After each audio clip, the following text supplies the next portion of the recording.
Good morning, baby.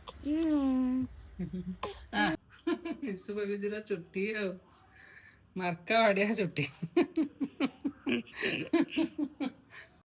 ଝିଅ ଏବେ ଛୋଟ ଅଛି ତ ସେ ସବୁବେଳେ ଶୋଉଛି, ସେଥିପାଇଁ ତା ଚୁଟି ଏମିତି ଉଠିକି ରହୁଛି ବୋଲି ତା ବାପା କହୁଥିଲେ। ତାପରେ ସେ ଶୋଇଯାଇଥିଲା, ଶୋଇକି ଉଠିକି ଗାଧେଇ ଦେଲି।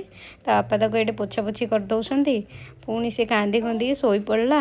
ସେ ଯେହେତୁ ଶୋଇପଡ଼ିଲା ସେତେବେଳେ ଲଞ୍ଚ ଟାଇମ୍ ବି ହୋଇଯାଇଥିଲା। ଆମେ ସେଇଠୁ ଅର୍ଡ଼ର କରିଦେଇଥିଲୁ, ଆଜି ଆଉ କିଛି କରିନଥିଲୁ, ଖାଇଦେଲୁ। ଠିକ୍ ଖାଇସାରିଛୁ ସେ ଉଠିଗଲା। ସେଇ ଭିତରେ ଆମେ ଗୋଟେ ପୋଛା ମଗେଇଥିଲୁ, ସେଇଟା ଆସିଯାଇଥିଲା। ଦେଖନ୍ତୁ ତା ବାପା ଏଇଠି ତାକୁ ଫିଟିଂ କରୁଛନ୍ତି। ତାପରେ ତା ଦାଦା ସହିତ ସେ ଟିକେ ଖେଳିଲା।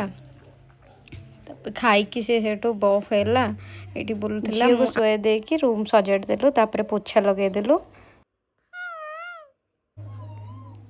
ମୁଁ ତାପରେ ତା ସହିତ ଟିକେ ଖେଳିଲି। ସନ୍ଧ୍ୟା ହେଲାରୁ ତାକୁ ଟିକେ ବାହାରକୁ ବୁଲେଇ ନେଲୁ, ସେ ବୁଲିଲା। ତାପରେ ଆସିକି ଏଇଠି ଆମେ ଅର୍ଡ଼ର କରିଦେଇଥିଲୁ। ଆଜି ଆଉ କିଛି ଖାଇବା ବନେଇ ନଥିଲୁ, ବାହାରୁ ହିଁ ଆଜି ଅର୍ଡ଼ର କରିକି ଖାଇଥିଲୁ ଦିନ ଯାକ। ଏଠି ଖାଇଦେଉଛୁ, ଖାଇକି ମୁଭି ଦେଖୁଥିଲୁ ଆମେ। ଏମିତି ଆଜି ଦିନଟି ଆମର ପୁରା ରିଲାକ୍ସଡ୍ ଯାଇଥିଲା। ଚାଲନ୍ତୁ ବାଏ, ରହୁଛି, ଗୁଡ୍ ନାଇଟ୍।